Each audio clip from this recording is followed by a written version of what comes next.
본문의 말씀이 읽기 직전에 하나님께서 이스라엘 백성을 홍해의 위기와 애굽의 군대로부터 구원을 하셨습니다. 하나님께서 밤새도록 바닷물을 물러가게 하심에 이스라엘이 마른 땅처럼 건너갈 수가 있었습니다. 밤새 동안 이스라엘이 홍해를 지날 때 바닷물은 그들의 좌우의 벽이 되었습니다. 바다를 지나서 온전한 육지에 올라설 때까지 하나님은 그들의 뒤편에서 애굽의 군대와 맞서 싸워주셨습니다. 새벽에 애굽의 군대가 이스라엘을 쫓아서 바다로 들어왔을 때 하나님은 그 바다를 다시 덮으심으로 그들을 남김없이 다 수장시키셨습니다. 더 이상 추격해오는 애굽의 적들이 없도록 다 정리하신 것입니다. 이때 이 홍해의 기적을 다 함께 지켜보았던 모세와 이스라엘 백성들이 하나님을 이렇게 찬양을 했습니다. 내가 여호와를 찬송하리니 그는 높고 영화로우심이요 말과 그 탄자를 바다에 던지셨음이로다.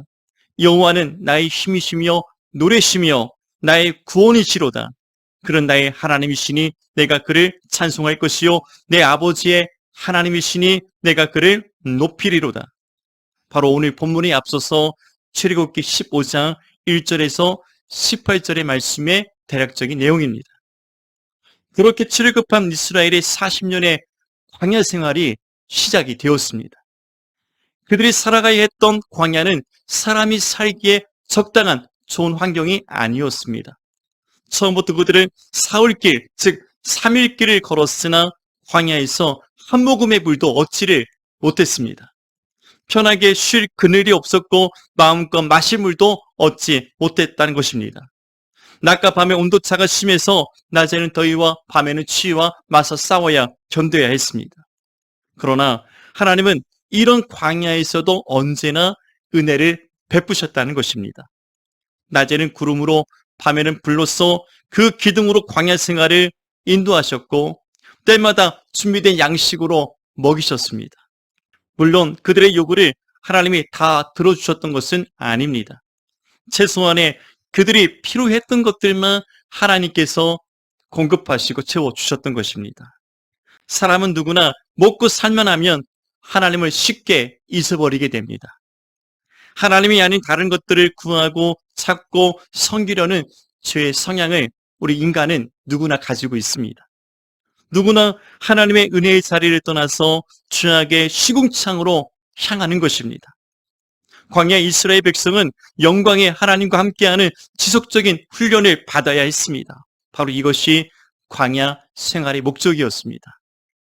눈앞에서 홍해의 기적을 보았던 이스라엘, 그들은 기쁨과 구원의 감격 속에서 광야의 길을 걷기 시작했지만은 3일이 채 못 되어서 물 한 방울 얻지 못하는 절박한 상황에 직면하게 되었습니다.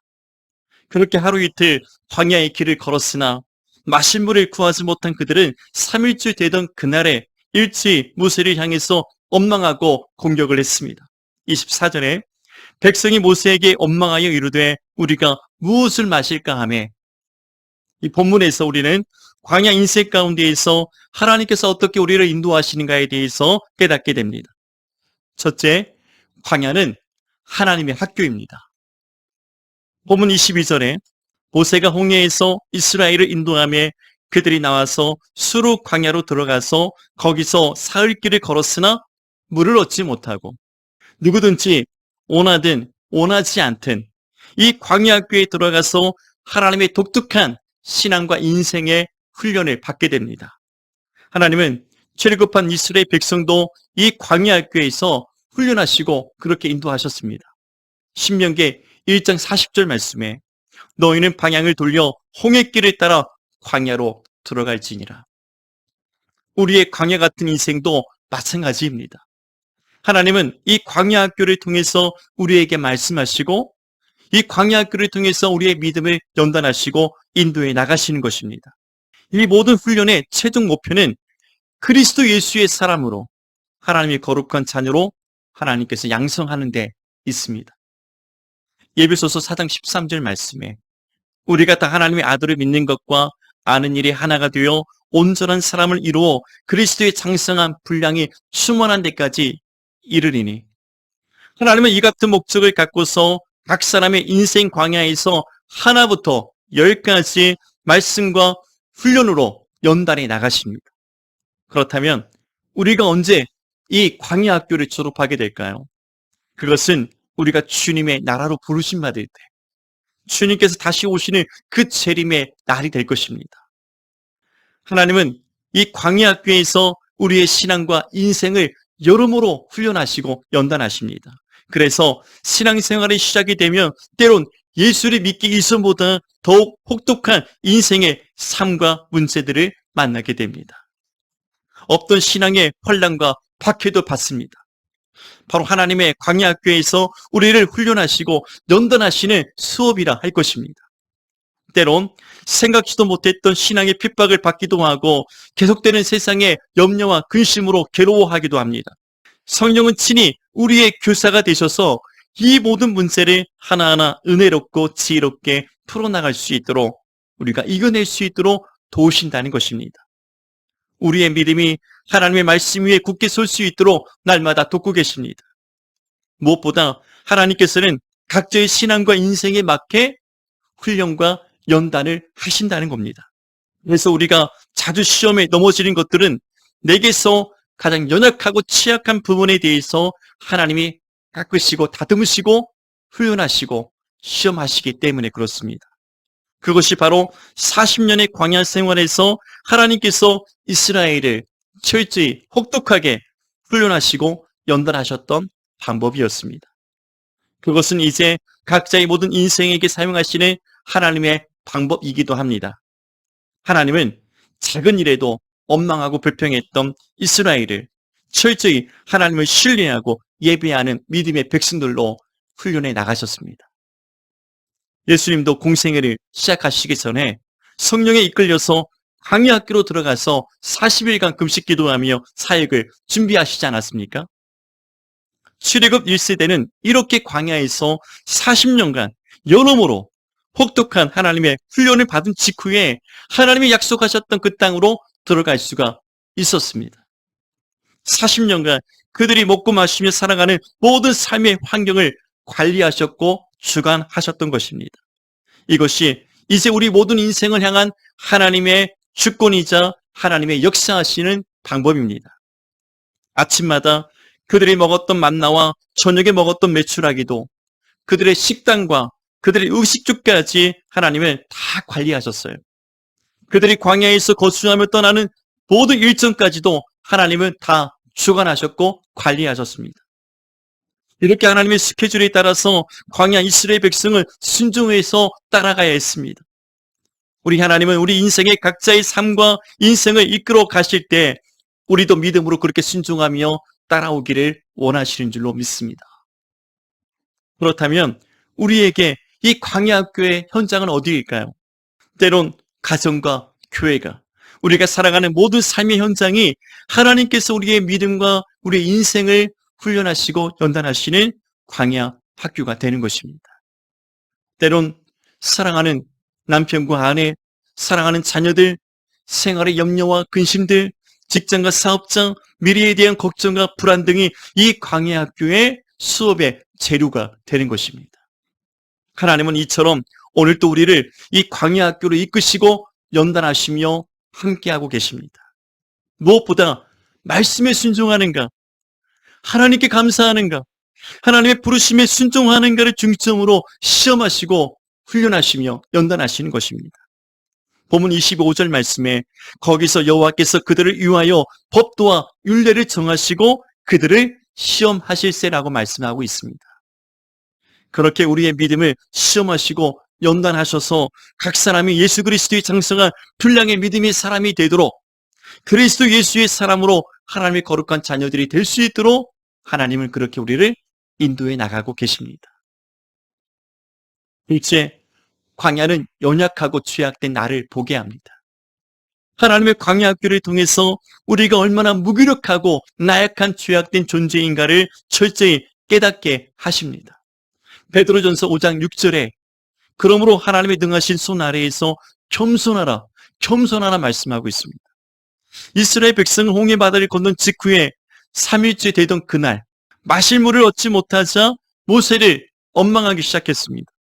23절, 24절에 마라에 이르렀더니 그곳 물이 썩어서 마시지 못하겠으므로 그 이름을 마라라 하였더라. 백성이 모세에게 원망하여 이르되 우리가 무엇을 마실까 하며, 이스라엘 백성은 수르 광야의 마라라는 곳에 이르렀으나 그곳에서 마실 물을 한 모금도 얻지 못했습니다. 여기서 마라라는 것은 쓰다라는 의미가 있습니다. 쓰다는 것은 사람이 마실 수 없는 독성이 섞인 죽은 물이라는 것입니다. 결국 그들은 모세와 하나님을 원망했습니다. 그러자 모세가 하나님께 부르짖어 기도했습니다. 25절에 모세가 여호와께 부르짖었더니 하나님은 모세의 기도를 들으시고 주변에 한 나뭇가지를 가리켜서 주워서 물에 던지라 말씀하셨습니다. 그러자 쓴물이 찬물로 바뀌는, 생명수로 바뀌는 놀라운 기적이 일어났습니다. 이때 모세가 던졌던 이 나뭇가지가 바로 우리를 죄에서 구원하신 예수 그리스도를 상징하고 의미합니다. 마치 예수님을 만남으로 죄에서 구원해 불의에서 의롭다 하심을 얻고 영원한 생명을 얻게 된 것처럼 하나님께서 이 나뭇가지를 던지게 하심으로 모두가 마시고 살 수 있게 하셨다는 것입니다. 그들이 죽음의 광야 가운데 있어 생명수를 얻은 같이 우리도 예수 그리스도를 만남으로 남은 십자가에서 죽으신 예수 그리스도를 믿음으로 말미암아 구원을 얻게 되었습니다. 우리는 이 광야 같은 인생을 살아가면서 이처럼 아무것도 할 수 없는 그런 무기력함에, 그런 상황에 직면할 때마다 얼마나 연약한 죄인들인지를 철저히 깨닫게 되어야 합니다. 이스라엘 백성이 이 광야에서 생명수를 얻었듯이 하나님은 우리의 인생 광야에서 생명의 근원 되시는 예수 그리스도를 만나기를 원하십니다. 그 예수 그리스도를 우리에게 주심으로, 우리 인생 가운데 허락하심으로 그를 믿는 자마다 멸망하지 않고 영생을 얻는 줄 믿으시기 바랍니다. 어쩌면 처음부터 하나님께서 그들에게 필요한 모든 것을 주실 수가 있었습니다. 처음부터 마실 수 있는 푸른 초장, 쉴만한 물가로 인도하실 수도 있었습니다. 가장 빠른 거리로 안전하고 신속하게 약속의 땅으로 들어갈 수 있도록 하실 수도 있었습니다. 문제는 이것이 하나님의 은혜인 줄을 모르게 된다는 것입니다. 죄악된 인간은 하나님께서 우리에게 가장 은혜롭게 주시는 것들을 은혜인 줄을 모른다는 것입니다. 죄악된 인간은 이것을 깨닫지 못하고 하나님께 감사하지 않습니다. 내가 한 것처럼 내 능력이, 내 실력이 내 가진 소유로 된 것처럼 착각합니다. 만일 하나님께서 그들을 가장 신속하게, 빠르게, 가장 안전하고 가장 은혜롭게 그들을 인도하셨다 할지라도 그들은 그것이 하나님의 은혜인지 몰랐을 것입니다. 마치 자신들이 한 것처럼 자랑하고 착각하며 우쭐대었을 것입니다. 그것이 바로 우리들의 모습이기도 한 것이죠. 하나님께서 광야의 첫 번째 장소로서 그들을 마실 수 없는 마라로 인도하셨던 것은 사람에게 가장 필요했던 기본적인 것, 그것을 통해서 그들의 신앙의 태도를 하나님이 시험하기를 원하셨기 때문입니다. 그들은 이 광야 학교의 첫 번째 시험에서 낙제 점수인 예파 학점을 맞았습니다. 낙제했다는 것이죠. 이스라엘은 광야의 그곳에서 하나님 없이는 한 모금의 물도 마실 수 없다는 것, 한 걸음도 앞으로 나아갈 수 없다는 것을 철저히 깨달아 갔던 것입니다. 설마 하나님께서 애굽에서 출애굽시키셨는데, 홍해를 하나님께서 마른 땅처럼 건너게 하셨는데 3일도 못 되어서 그들을 광야에서 다 죽이시겠습니까? 어찌 하나님께서 그렇게 무자비하게 그들에게 행하시겠습니까? 잠시 물이 없다 해서 하나님을 원망하기보다도 하나님께 감사하며 비를 내려주시기를, 물을 얻을 수 있도록 하나님께서 은혜 주시기를 간구하며 의지했어야 한다는 것입니다. 우리도 우리 생활에 필요한 것들이 없을 때, 없게 되자마자 우리는 하나님을 원망합니다. 설마 하나님의 자녀된 우리를 굶주리시고 하나님 죽게 하시겠습니까? 이 세상의 문제로 하나님의 자녀된 백성들이 하나님께서 죽게 내버려 두시겠습니까? 하나님은 하나님의 뜻을 이루시기 위해서, 하나님의 목적이 있어서 우리를 부르시고 이 땅 가운데 하나님의 자녀로 세우셨습니다. 반드시 하나님의 뜻이 이루어질 때까지는, 하나님께서 우리에게 주신 사명이 다할 때까지는 죽지 않습니다. 아멘. 믿고 주님께 자꾸 구하시기 바랍니다. 하나님이 우리에게 필요함을 깨닫게 하시려고 하나님은 잠시 우리에게 어려움을 던져주시는 것입니다. 놀랍게도 하나님은 이 광야 40년 동안 한 번도 뒤로 돌아서 인도하신 적이 없습니다. 하나님은 뒤로 돌아서 이스라엘 백성을 이끄신 적이 없다는 것입니다. 언제나 앞을 향해서 새로운 길로 인도하셨습니다. 하나님의 광야학교에서 우리에게 요구되는 중요한 선행 조건이 하나가 있습니다. 그것은 하나님을 경외하는 순종의 믿음인 것입니다. 그리고 우리의 죄악됨과 불의함에 대해서 은혜 가운데 신실하게 인도하시는 하나님을 사랑하고 믿음으로 예배하는 것인 줄로 믿습니다. 셋째, 광야는 하나님을 만나는 곳입니다. 하나님은 40년의 광야 생활을 통해서 그들을 선택하시고 구원하시고 광야를 이끄시고 인도하시는 하나님이 어떤 분이신가, 과연 여호와가 누구이신가를 친절히 가르쳐 주셨던 곳이 바로 이 광야 신앙의 체험장이었습니다. 하나님은 그들에게 율법과 계명을 주셨습니다. 25절에 거기서 여호와께서 그들을 위하여 법도와 율례를 정하시고 그들을 시험하실세. 하나님은 광야에서 하나님이 누구시고 어떤 분이신가, 그들에게 무엇을 원하시고 그들이 어떻게 살아가기를 원하시는지를 이 말씀을 통해서, 법도와 율례를 통해서 가르쳐 주셨습니다. 또한 하나님은 광야에서 하나님의 구원의 능력과 은혜, 그의 신실하심을 날마다 그들에게 보여주셨습니다. 하루도 빠짐없이 새벽마다 내렸던 만나는 생명의 떡이 되시는 예수님을 의미합니다. 그들은 새벽마다, 아침마다 우리의 생명의 떡이 되시는 예수 그리스도를 만났다는 것입니다. 하나님은 그들을 만나시고 말씀하시기 위해서 성막을 짓게 하셨고, 그들의 죄를 사하시고 구원의 은혜를 날마다 경험케 하셨습니다. 이렇게 광야에 세워진 성막을 주님의 몸된 교회를 의미합니다. 또한 성막들에 놓여있던 범죄단은 예수 그리스도의 십자가를 상징합니다. 그곳에서 드려졌던 제물들은 장차 오실 예수님의 모형이 되었습니다.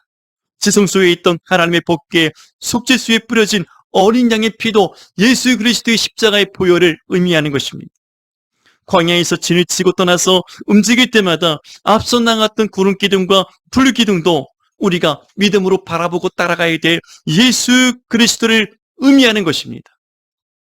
이처럼 광야는 하나님을 만나는 곳, 예수 그리스도를 체험하고 경험하는 은혜의 현장이었던 것입니다.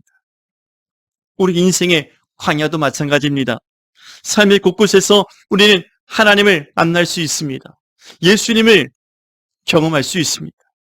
예배를 통해서, 말씀을 통해서, 기도 가운데, 삶의 현장의 곳곳에서 만나는 일마다 만나는 사람과의 관계에서 하나님의 우리와 함께 하심을, 예수님께서 우리를 구원하시는 것들을 우리는 날마다 체험할 수가 있는 것입니다. 찰스 코온이라는 생물학자가 있었습니다. 한 번은 집에서 애벌레를 키우면서 나비가 되어가는 과정을 관찰하기로 했습니다. 어느덧 애벌레가 번데기가 되고 시간이 흘러서 고치에서 나비가 되어 나오는 것을 보았습니다. 그런데 나비가 나오는 고치의 구멍이 너무 작아서 상당한 시간이 흐를 것 같아서 가위로 그 구멍의 옆을 조금 따주었다고 합니다. 그러자 몸은 퉁퉁 불어 있었지만 기우뚱거리며 훨씬 더 쉽고 빠르게 빠져나왔습니다. 드디어 날개를 활짝 펴고 하늘을 향해 날아오르기를 기다렸습니다. 그런데 얼마 가지 않아서 나비는 날개를 끌고서 주변을 서성거리다가 그만 죽고 말았습니다. 한 번도 날개를 펴지 못한 채 죽었다는 말입니다. 알고 보니까 완전한 성체가 되어서 하늘을 날기 위해서는 그 고치의 작은 구멍을 빠져나오는 긴 시간과의 사투가 필요하다는 것입니다. 그 작은 구멍을 빠져나오는 과정에서 몸통에서 액체가 분비가 되는데, 이 과정을 통해서 날개가 단련되고 힘을 얻게 된다는 것입니다. 고치의 작은 구멍을 빠져나오는 과정이 없이는 절대 하늘을 나는 나비가 될 수 없다는 것입니다. 이렇듯이 우리의 믿음도 좁은 문을 통과하지 아니하면, 이 광야 인생을 통과하지 아니하면 우리는 하나님의 나라에 들어갈 수가 없는 것입니다. 이 믿음의 좁은 문을 통과하는 인생의 기나긴 광야길을 통해서 하나님은 우리의 신앙과 삶을 연단하시고 하나님의 거룩한 자녀가 되도록 하시는 것입니다. 베드로전서 1장 7절에 너희 믿음의 시련이 불로 연단하여도 없어질 금보다 더 귀하여 예수 그리스도에 나타나실 때 칭찬과 영광과 존귀를 얻게 하려 하심이라. 하나님은 우리 인생의 광야에서 불로 연단하여도 없어질 금보다 더 귀한 믿음의 사람들이 다 되기를 원하십니다. 지금 이 순간 그 인생의 광야길에서 주님의 손잡고 믿음으로 동행하는 우리 모두가 되시기를 주님의 이름으로 축복합니다.